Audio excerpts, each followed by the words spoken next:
সানোয়ার হোসেন নবী, নকলা পৌর ছাত্র দলের সংগ্রামী আহ্বায়ক, পৌর ছাত্র দলের দায়িত্বে আছি। আমি 5ই আগস্ট পরবর্তী সময়ে একটা জিনিস খুব ভালোভাবে উপলব্ধি করতে পারছি।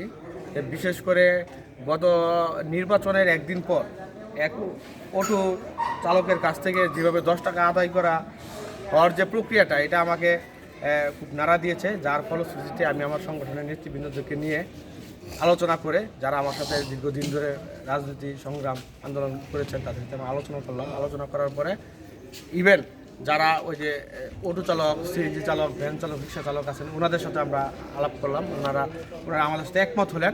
তারপরে আমরা একটা মানববন্ধনের সিদ্ধান্ত নিলাম। আপনারা জানেন আমাদের যে পার্শ্ববর্তী উপজেলা আছে ফুলপুর, তারপরে আপনার শেরপুর, এদিকে যে আপনার যে এই পৌর টুলটা, এটা বন্ধ করে দিয়েছে।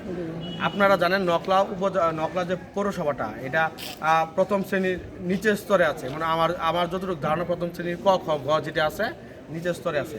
কিন্তু এটার চেয়ে আপনার উন্নত পৌরসভা যে ফুলপুর পৌরসভা, তাদের যদি আয়ের খাত থাকে, ওই আমার জানা মতে ভৌগোলিক অবস্থান দিক দিয়ে আপনার এই ফুলপুর পৌরসভাতে নকলা পৌরসভার আয়তন আকারে বড়, ইভেন রিসোর্সও বেশি, ইনকামের সোর্সও বেশি।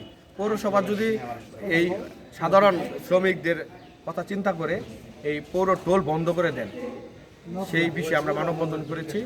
আমরা কালকে বলেছি আপনাদের, কালকে যেহেতু ইফতারের সন্নিকটে চলে আসছিলাম, যার কারণে রোজার মাস, রোজা নম্বরের মাস, আমরা আজকে স্মারকলিপি দেবো, কালকে বলেছিলাম।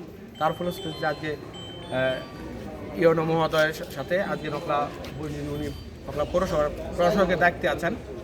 আজকে পৌরসভাতে এসে আমরা শ্রমিকদের নিয়ে এসে স্মারকলিপি দিলাম। উনি শ্রমিকদের কথা শুনেছেন, ওটা চালক ভাইদের কথা, সিএনজি চালক ভাইদের কথা, প্রত্যেকটি স্ট্যান্ডের কথা শুনেছেন, শ্রমিক আছেন তাদের কথা শুনেছেন, আমাদের যে যৌক্তিক দাবি এটা শুনেছেন। উনি বলেছেন যেহেতু এখানে পৌরসভা একটা স্মার্ট অ্যামাউন্ট এই থেকে রাজস্ব বা রেভিনিউ আদায় করেন বা পৌরসভার উন্নয়নে কাজে লাগে, যে অ্যামাউন্টটা বলে প্রায় 30 লক্ষ টাকার মতো, যে এইটা যে বন্ধ হবে, এটা এই রাজস্ব তোলার জন্য আমরা ওনাকে আবেদন করেছি। উনি এটাতে আমাদের সাথে ঐক্যমত হয়েছেন। তারপরও যে উনি আমাদের একটা কথা দিয়েছেন যে এই যে পৌরসভায় যে অবৈধভাবে অটোগুলো চলে, যে অটোগুলো প্রত্যেকটা অটো যেন আপনার পৌর লাইসেন্সের আওতাভুক্ত হয়। আমরা বলেছি সময় চেয়েছি ওনার কাছ থেকে 6 মাসের মধ্যে সময় দিবেন।